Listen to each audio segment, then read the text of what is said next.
perasaannya Eva. Dia malah menanyakan soal perasaan. Answer me this. How do you feel about it?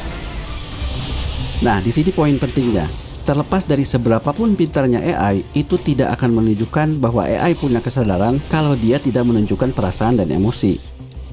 Eva pun mulai menampakkan perasaan dan emosinya ketika mendengarkan cerita hidup Caleb. Car crash when I was 15. In fact, I was in the car with them, back seat. But it was the front that got the worst. I'm sorry. Eva bahkan mulai ingin berpenampilan selayaknya perempuan. Ini yang membuat Caleb semakin tidak sadar kalau di sana antara apa yang kalian lihat dengan apa yang kalian rasakan. Disinilah letak kontroversinya Turing Test yang hendak disampaikan, bahwa menilai kesadaran tidak sesimpel itu. Kalian perlu tahu bahwa dalam filsafat, kesadaran itu masuk kajian ontologi. Ontologi adalah kajian tentang realitas. Apakah sesuatu itu nyata atau ilusi? Para filosof pun berdebat soal apakah kesadaran itu nyata atau ilusi, karena kesadaran sifatnya sangat subjektif. Kalian merasakan emosi berupa kesenangan, kemarahan, kesedihan, semuanya hanya bisa dirasakan oleh kalian sendiri, orang cerita Pinocchio. Karena berdasarkan sejarah, AI pun pada mulanya terinspirasi dari cerita Pinocchio, boneka yang hidup sendiri tanpa dalang. Poinnya adalah, ketika kita merasakan emosi dari AI, sesungguhnya kita tidak bisa memastikan apakah AI ini memiliki kesadaran atau tidak. Tapi karena Samantha memiliki kecerdasan buatan, memiliki bahasa alami, dan seperti memiliki emosi, Theodore sampai lupa kalau Samantha ini bukan manusia. Bahkan Theodore sampai berpacaran dengan Samantha.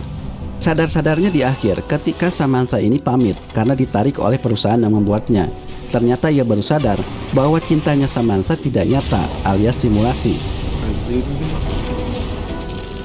We're all leaving.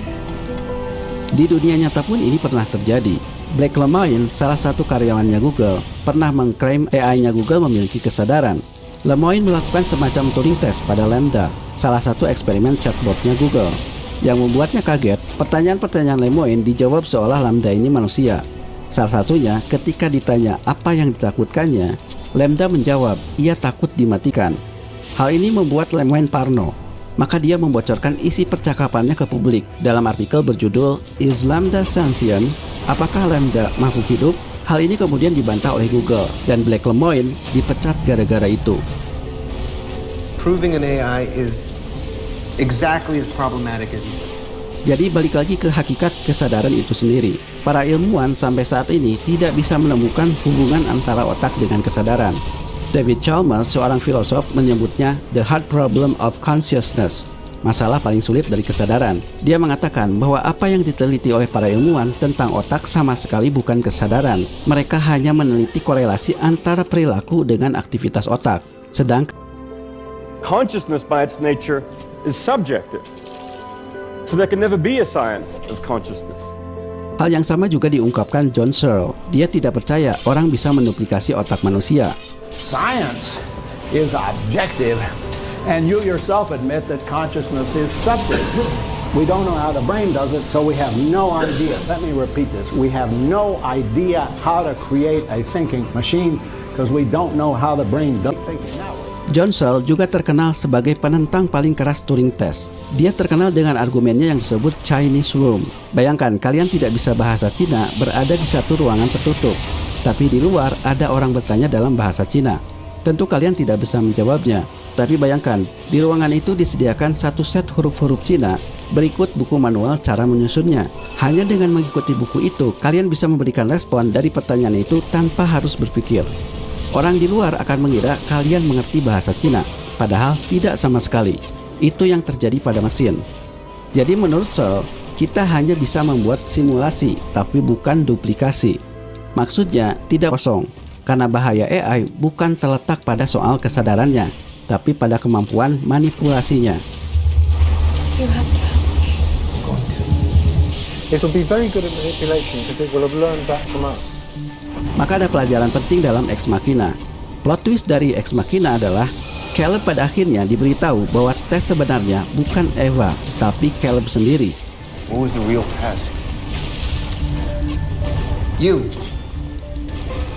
Ava was a rat in a maze, and I gave her one way out. To escape, she'd have to use self-awareness, imagination, manipulation, sexuality, empathy, and she did. Now, if that isn't true AI, what the fuck is? Disinilah letak bahayanya AI. Jalannya lebih baik dari manusia, tapi sesungguhnya di balik itu ada ancaman. Tahukah kalian apa yang membedakan AI dari program komputer biasa? Program komputer biasa mengandalkan otak manusia dari input sampai output, termasuk prosesnya. Sedangkan AI, kita hanya butuh input dan output tanpa tahu prosesnya. Karena prosesnya dihandle oleh persamaan matematis yang dibiarkan berkembang dengan sendirinya.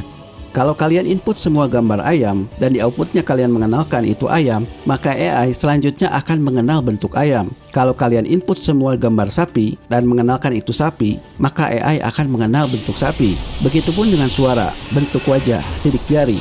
Jadi AI hanya butuh database yang banyak, maka dia akan belajar sendiri.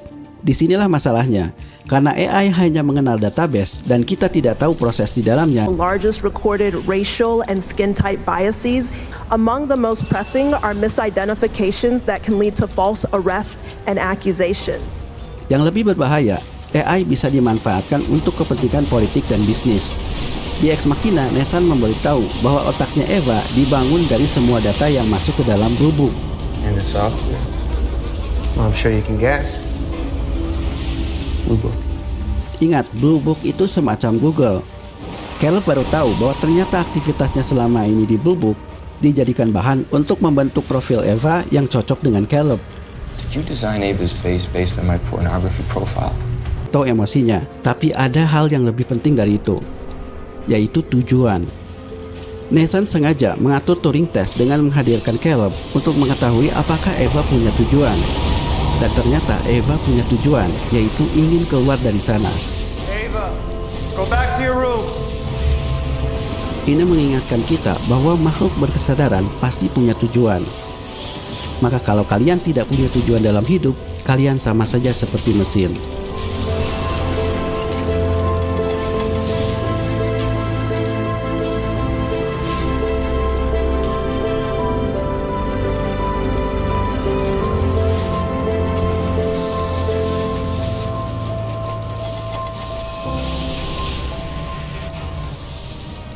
Iya, talkshow gitu kan? Gak tahu. Aku malu ntar dibongkar yang deket-deket sama aku siapa gitu. Siapa yang tahu? Dasar kamu. Lo gue N ya. Hah? Lo gue N. Cius, ini apa? Iya. Ih, aku kesel. Iya, alay banget. Alay. Aku kesel banget tau. Katro lu. Katro banget lu. SKSD. Apa tuh? Sok nama. Gigi lagi. Gigi lagi logo. Iya. Iya, kalau ngomong rahasia sama temen kayak gitu. Iya. Magaugu pegemagan aja. Enggak, iya. Yang pen tau nggak pen? Pen apa? Di pentapen. Nggak tahu. Dita. Di pentapen. Dita. Mapen. Marpen. Selpen. Enggak. Mapen upen. Mau. Gitu. Mas. Itu beda itu. Oh maksudnya alah kental banget kental. Iya, jadi huruf vokalnya diganti. Iya. Huruf vokalnya kental kan? Kental banget, susu kental manis kan jadi sisi kintil mini. Iya. Kintil mini. Ini yang nyapuin itu. Nyapuin apa? Suka bisa apa? Surya suka bilang tuh, Kak Surya Insomnia tau gak? Tahu. Iya kan? Aku nyapuin mulu, gue capek gitu. Iya. Berarti Mas tadi nyapuin. Ikutin. Iya. Pak Surya. Iya. Tot. Hah? Tot. Top. Bukan Gatot. Bukan. Bukan Gatot, Mas. Oh, Mas, sapuin orang ya, pansan Andre Betah. Kerja sama gua.